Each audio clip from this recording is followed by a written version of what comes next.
Okay guys, welcome to our little discussion about the gluteal area. Let's go through a little bit of bony landmarking first, just to make sure that we're all orientated to how the camera is sitting here looking at my friend Serena. We're going to be able to land on the top of coxal tuberosity and be able to come up and find the bottom of it there.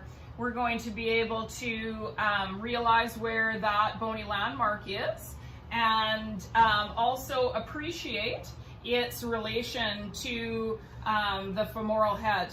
When you're looking at coxal tuberosity here, we would like to be able to find the back of the ischiatic tuberosity, top and the bottom of it, landing there with fingertips and rolling up and landing on the bottom of that ischiatic tuberosity.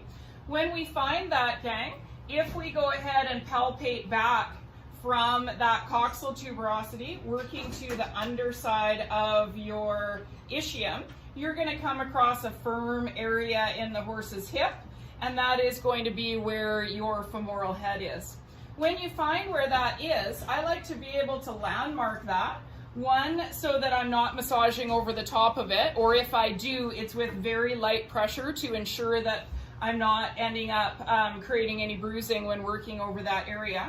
But my other reason I'm going to show you as I work through, I've got a technique that seems to release the fascial attachments around that femoral head really well. So I really like to know exactly where that is.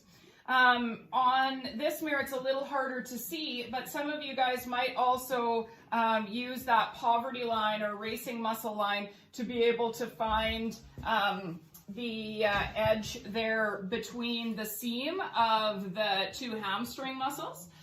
So that might be also something that you guys look for when locating the top of that femur, is that you're in front of that racing muscle line or the poverty line, depending on what you guys call it in your conformation discussions. So right now I'm going to warm up the entire gluteal region, and I have quite good luck with the fascial blasters from Ashley Black. I really like them.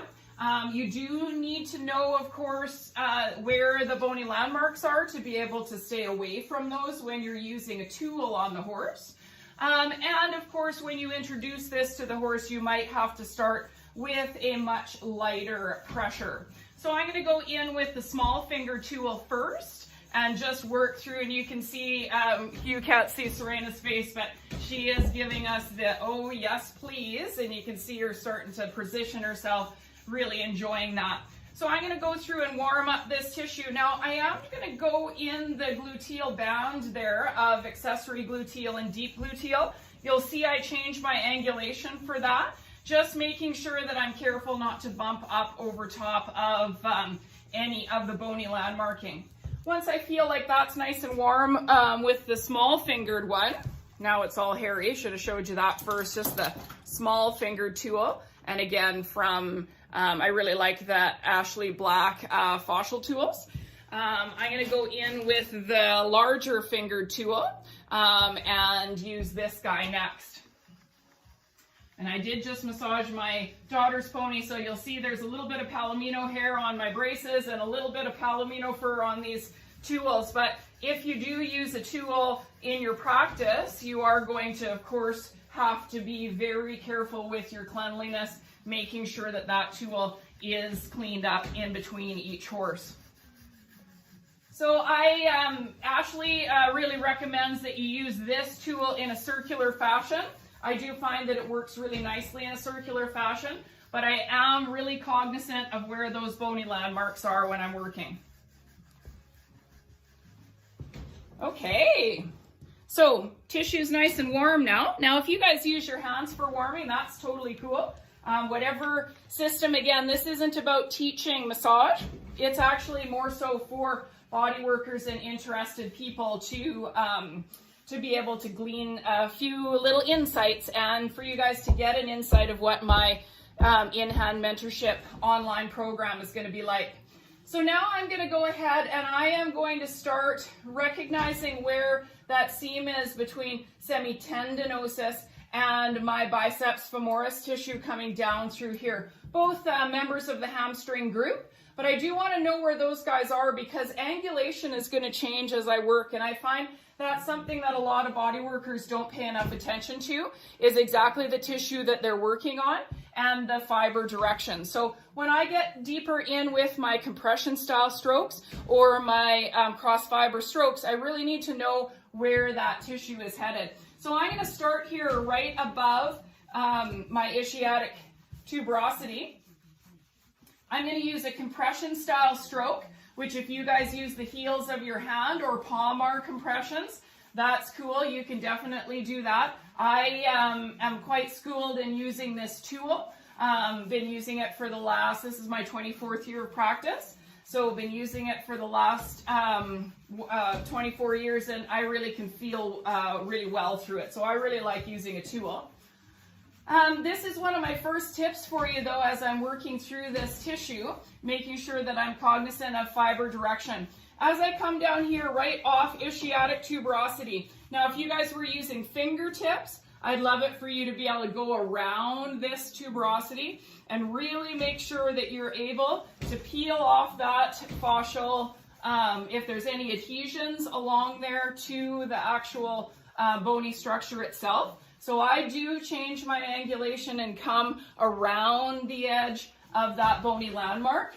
Then, because I was heading straight up there to back of the sacrum and CD1 and 2 for my semitendinosus tissue, I'm just going to change my angulation slightly, and I'm going to take a step to the side here, and I'm going to come up from the femoral head, right up here, up through this biceps femoris tissue, and I am getting the edge there as well of my superficial glute coming down.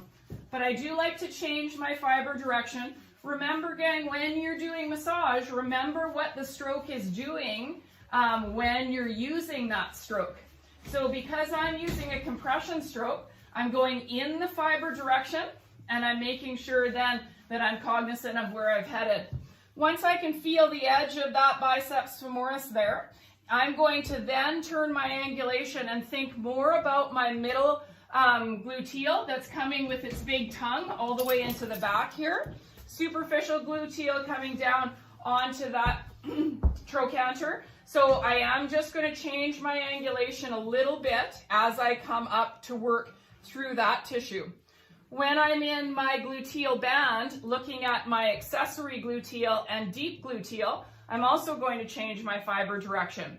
So again, I'm cognizant of where the caudal border of my coxal tuberosity is, and my caudal edge. Now, of course, femur is headed down like this, but you can feel that firmness of that greater trochanter. I'm coming down till I feel that, and this is going to be my gluteal band. I'm going to work for accessory gluteal and deep gluteal. Just going to move you guys over just a touch.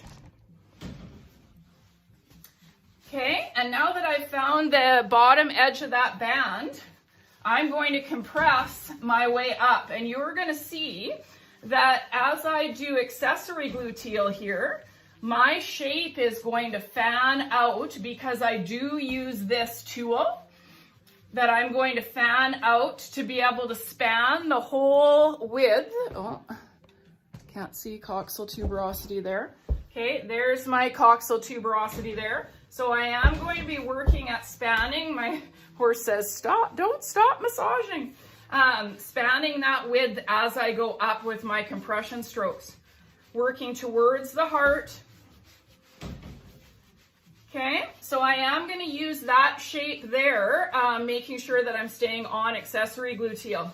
Okay, once I've done accessory and I feel like it's coming, now I've got, of course, way more to do on the top of this coxal, but I actually do then change my angulation here, and I work on deep gluteal, up and over, visualizing it heading over that crest of the pelvis.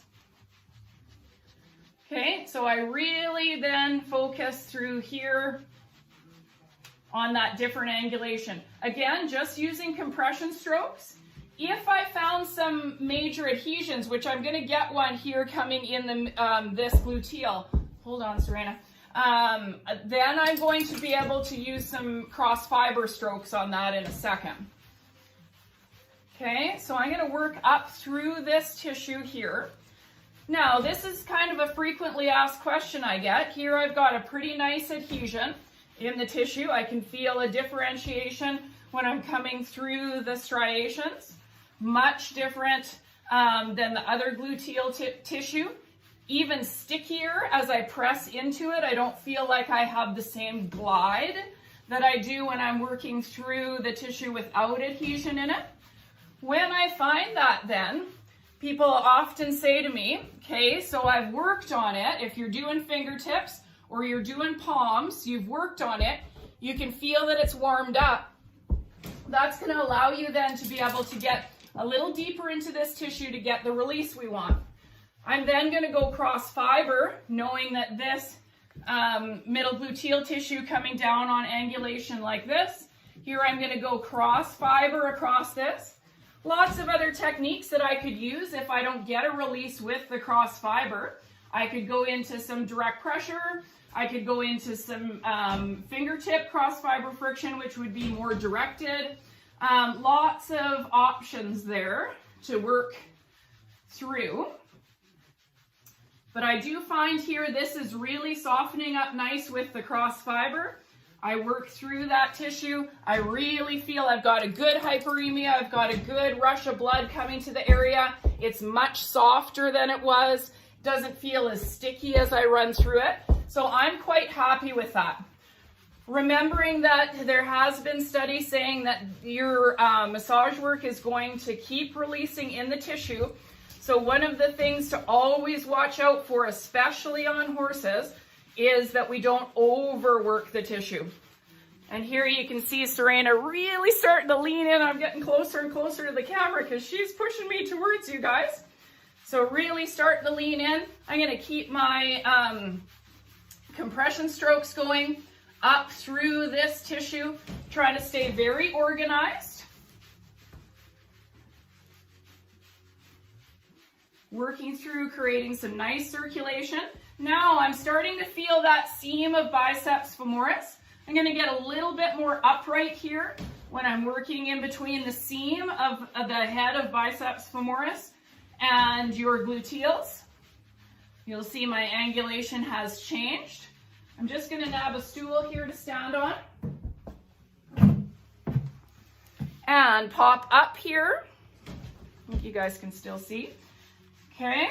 I'm actually going to back you up a little bit just so that you have a little clearer picture of me. Yeah, I think that looks good. Okay, so then I'm going to start to head forward through this gluteal tissue. Remembering that the glutes have that, the middle gluteal has that tongue that heads into the back. So as I come up here, my angle gets a little bit flatter, headed down into the back. You'll see here she's really leaning in. She says, oh yeah, right in there would be great. Now the next tissue I'm going to run across as I get closer and closer to the spine is going to be my caudalis tissue. And so as I get alongside the spine, you'll see that I back my way up, start at the tail head again, and work my way right along the spine. Okay, working through that caudalis tissue, making sure that I don't miss that core tissue. And she is just loving it. Okay, so of course you're getting the heads of semitendinosus, biceps femoris, you're getting that fascial attachment of the gluteals, and you're working all down that caudalis tissue. Okay, you'll also be getting some of your multifidus tissue as you get alongside the sacrum here. Okay, working your way forward, still using my compression strokes, working with the fiber direction, not seeing a lot of actual adhesions, although I think there is small things to be, small pockets of waste that are being worked out as we go, but not a big adhesion like we saw there. So for me, no need currently to get into any more cross fiber work. But as I have this gluteal tissue worked on and warmed up all the way to the top of coxal tuberosity, I did say to you guys that I was going to come back to the top of this. I really find that the star burst pattern works so well once you've dealt with the individual muscles to deal with those fascial attachments. So you'll see that I use that star shape around coxal tuberosity. I'm also going to come in here and I'm going to do a nice little starburst compression stroke all the way around coxal tuberosity. And you can see she is just leaning into that.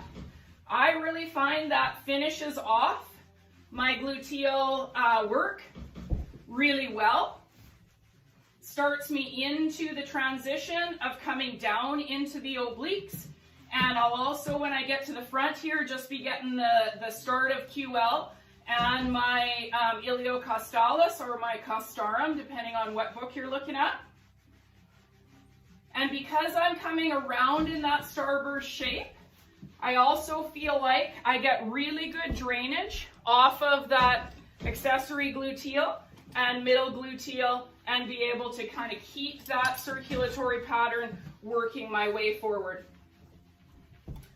So once I've done that, I just keep my circulation in that middle gluteal headed into that long tongue. And then I'm going to break off after this, and I'm going to deal with the inside of the leg and the lower portion of the hamstrings. I find personally that I often start with gluteals on horses because it is an area that they'll often let you into quite well. They really enjoy it once they know what you're doing if they're a new client. And it does build that trust. So I personally start with that area and then work my way through the lower portion of the leg and hamstring separate. So hopefully that helps you with a couple tips for your gluteal massage.